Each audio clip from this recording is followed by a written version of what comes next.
હીરાના ઉદ્યોગો બંધ કરાવી દેવામાં આવ્યા છે, પણ કશે ને કશે તંત્ર સજાગ છે. તંત્ર દ્વારા ગાઈડલાઈન આપવામાં આવી છે, પણ ચોરી છુપીથી કારખાના ચાલતા હોય તેનું જીવતું ઉદાહરણ જોવા મળી રહ્યું છે. દ્રશ્ય સીધા જોઈ શકો છો કે સુરતમાં ડાયમંડ ઉદ્યોગ બંધ કરવામાં છે. ખાસ કરીને કતારગામ ઝોન કે જે કન્ટેનમેન્ટ ઝોનમાં આવે છે, આ વિસ્તારમાં સૌથી વધુ કેસો સામે આવ્યા છે. ત્યારે તંત્ર દ્વારા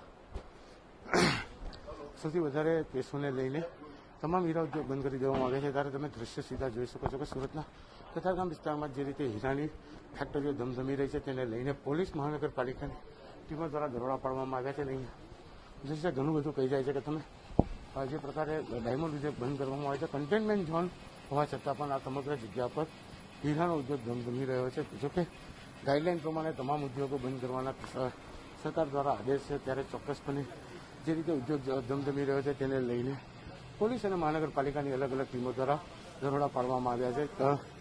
ચોક્કસપણે હું કેમેરામેનને અંદરના દ્રશ્યો બતાવવાનો પ્રયાસ કરશે કે આખી ફેક્ટરી ચાલુ છે. મહાનગરપાલિકાની જે ગાઈડલાઈન છે, ગાઈડલાઈનનું ખુલ્લેઆમ ઉલ્લંઘન થતો જોવા મળી રહ્યો છે. કારણ કે કતારગામ સૌથી વધુ કેસ આવી રહ્યા છે. કન્ટેનમેન્ટ ઝોન જાહેર કરવામાં છે. ખુદ ગુજરાતના આરોગ્ય સચિવ જયંતિ રવિએ અહીંયા મુલાકાત લીધી છે, ત્યારે ચોક્કસપણે સમગ્ર વિસ્તાર બંધ કરી દેવામાં આવ્યો છે. ત્યારે કશે ને કશે અધિકારીઓ દ્વારા રેડ પાડવામાં આવી છે, તેને લઈને ઘણો ટીમો દ્વારા દરોડા પાડવામાં આવ્યા છે. નહીં દ્રશ્ય ઘણું બધું કહી જાય છે કે તમે જે પ્રકારે ડાયમંડ ઉદ્યોગ બંધ કરવામાં આવે છે, કન્ટેનમેન્ટ ઝોન હોવા છતાં પણ આ સમગ્ર જગ્યા પર હીરાનો ઉદ્યોગ ધમધમી રહ્યો છે. જોકે ગાઈડલાઈન પ્રમાણે તમામ ઉદ્યોગો બંધ કરવાના સરકાર દ્વારા આદેશ છે, ત્યારે ચોક્કસપણે જે રીતે ઉદ્યોગ ધમધમી રહ્યો છે તેને લઈને પોલીસ અને મહાનગરપાલિકાની અલગ અલગ ટીમો દ્વારા દરોડા પાડવામાં આવ્યા છે.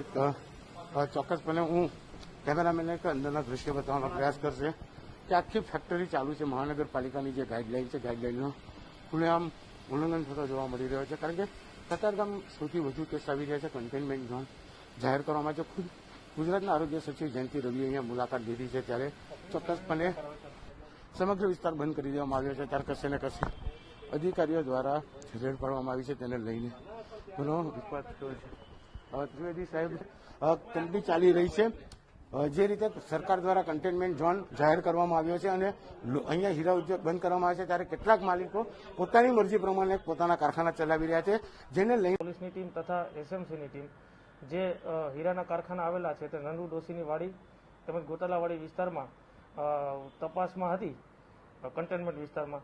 તે દરમિયાન એવી હકીકત ધ્યાને આવેલ કે આ કામના એક ઈસમ ચંદુભાઈ વલ્લભભાઈ ડુંગરાણી, જેઓ કેસરબા માર્કેટમાં પોતાની હીરાની ઓફિસોના કારખાનો ધરાવે છે, જ્યાં અમુક માણસોને તેઓની ઓફિસે કામગીરી માટે બોલાવેલા હતા.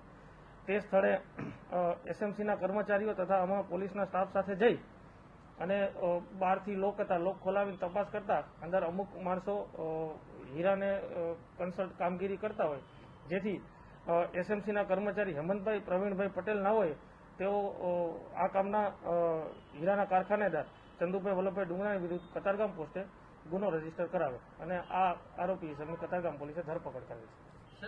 કઈ બાબતે ગુનો રજીસ્ટર કરવામાં આવે છે, શું હકીકત? આ બાબતે એક તો જાહેરનામા, સરકારશ્રીના જાહેરનામા ભંગનો ગુનો દાખલ આઈપીસી 188 તેમજ 269 મુજબ દાખલ કરવામાં આવશે, તેમજ એકેડેમિક ડિઝીઝ એક્ટની કલમ 3 તથા કલમ 13(1) મુજબ ગુનો દાખલ કરવામાં આવે છે.